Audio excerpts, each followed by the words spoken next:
Menjelang Hari Raya Idul Adha 2026, 40.000 dosis vaksin PMK disalurkan ke Kabupaten Kota Sumsel guna pencegahan virus penyakit mulut dan kuku atau PMK pada hewan kurban yang akan dipotong.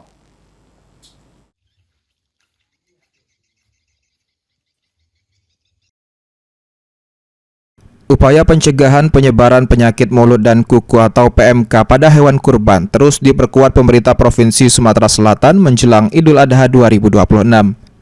Setidaknya 40.000 dosis vaksin PMK didistribusikan ke 17 kabupaten dan kota di Sumsel guna menjamin kondisi hewan ternak tetap sehat sekaligus memastikan hewan kurban yang beredar di masyarakat aman untuk dikonsumsi.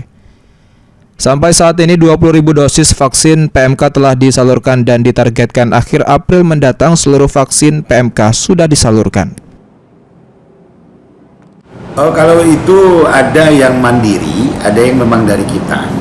Kita ada menyiapkan lebih kurang 40.000 dosis untuk vaksinasi PMK.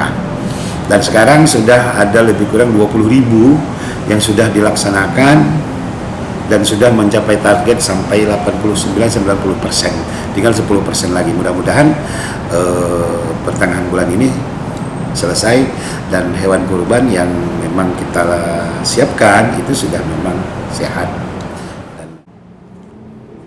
Selain vaksinasi, pengawasan lalu lintas ternak juga diperketat untuk mencegah masuk dan menyebarnya virus PMK dari luar daerah.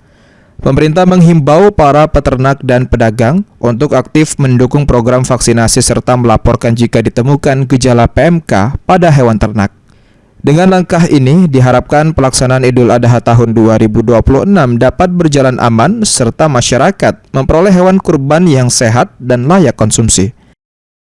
Ilham Wahyudi, PAL TV.